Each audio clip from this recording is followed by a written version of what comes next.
আসসালামু আলাইকুম, আপনারা সবাই কেমন আছেন? আজকে চলে আসলাম তো একটা জিনিস দেখাবো আপনাদেরকে। দেখাচ্ছি, দাঁড়ান। আমি অনেক কষ্ট করে এই জিনিসটা বানিয়েছি। এই যে দেখেন, দেখছেন কবুতরের জন্য কি বানিয়েছি? অনেক কষ্ট করে বানিয়েছি। এই জিনিসটা বানাতে আমার অনেক পরিশ্রম হয়েছে। তো একটা বাঁশ জোগাড় করছি ছোটোখাটো, তারপরে একটা এই যে ছোট শুকনো বাঁশ ছিল, সেগুলো আমি কেটে তারপরে এরকম করে বানিয়েছি। সম্পূর্ণ নিজের আইডিয়া থেকে বানিয়েছি। আমি দেখেছিলাম কিন্তু আরো সুন্দর হতো যদি আরো ভালোবাসা পেতাম, কিন্তু ভালোবাসাটা পাওয়া যায় নাই। তো নিজের আইডিয়া করে বানিয়েছি। ভাবলাম যে কবুতরের তো যেহেতু এখন ছাড়ি, তো ওরা একটু নিয়ে বসবে না, বসার জন্য ওদের একটা তৈরি করছি। তো আমি এখন হাত দিয়ে নিয়ে আসলাম, দেখি কবুতরটা ছাড়লাম কিন্তু ওইখানে না যেয়ে ও এখানেই চলে আসে। তো যাবে হয়তো, এখন না গেলেও পরে হয়তো যাবে। আর এই কবুতরটা ছেলে তো একটু ভারী, তুলনামূলকভাবে একটু ভারী। মেয়ে কবুতরটা আবার একটু পাতলা আছে। তো ওইটাকে আমি একটু ছেড়ে দেখছি কীরকম করে। তো ওকে আমি ছাড়তে চাচ্ছি, উপরে উড়বে, তো সেটা না করে ও এখানে বারবার আসছে। তো আমি এখন দেখেন মাদি কবুতরটা ছাড়লাম, কিন্তু মাদি কবুতর ওইখানে না যেয়ে এখানে এসে বসেছে। তো এখন যাবে না, হয়তো পরে যাবে। আর ওদের বাচ্চাও যখন বড় হবে, বাচ্চাগুলো বের হবে, তখন সেগুলো এরকম ওখানে বসবে। তো এটা দিয়ে রাখলাম, অন্যান্য পাখি তো বসবে। তো ওদের এটা দিতে হয় অনেক বড় করে, যাতে ওরা ঘর চিনে আসতে পারে। তো এরকম করে দিতে হয় না।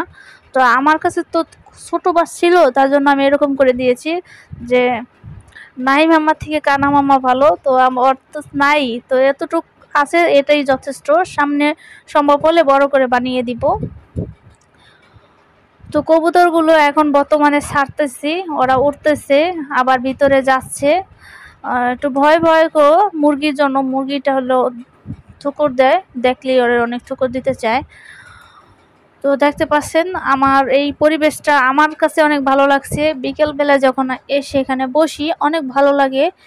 তো আমি এগুলো আগে কেন বাইরে আনি নাই, তখন আফসোস করি যে ওইখানে কেন ছিল, কেন রাখছে, মানে রেখে দিয়েছে, আমি বাইরে এভাবে বের করি নি। হঠাৎ করে মনে হলো যে এগুলো বাইরে রাখলে ভালো হয়, তো তার জন্য হঠাৎ করে আবার বাইরে নিয়ে আসলাম। তো এই যে দেখেন আরেকটা জিনিস দেখাচ্ছি আপনাদের, ম্যাজিকের মতন।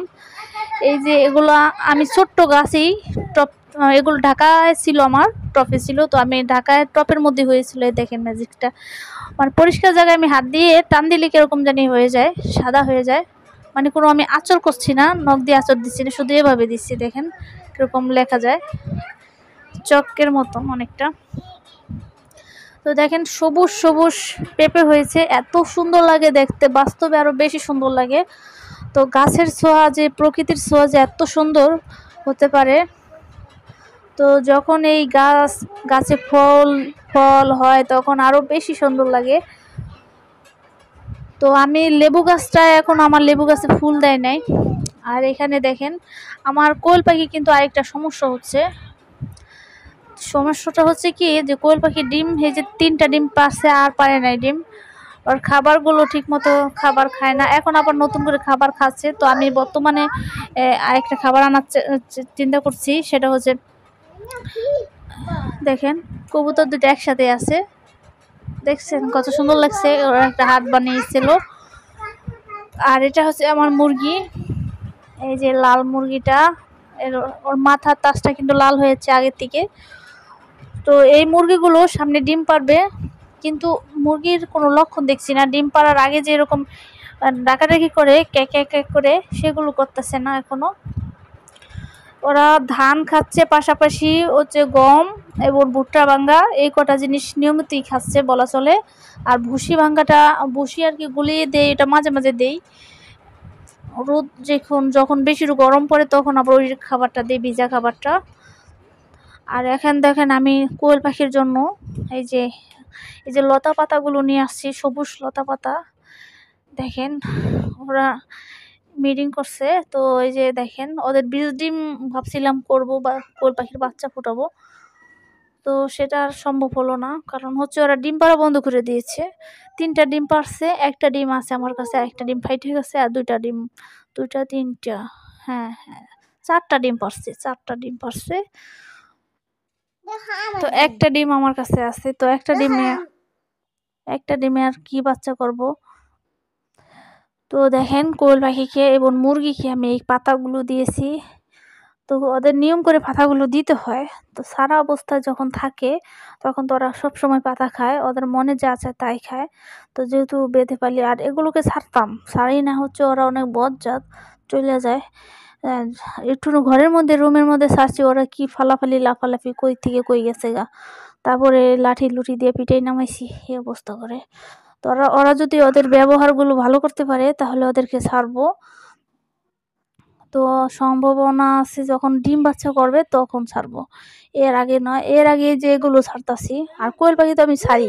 কোয়েল পাখিও লক্ষ্মী আছে, ওদের লেজ কাটা, পিছন দিয়ে পেখম কাটা, আর উড়াল দেওয়ার চেষ্টা করে কিন্তু পারে না। আর ওদের একটু ছাড়লে একটু বালু পেলে হনেই খেলা শুরু করে দেয়।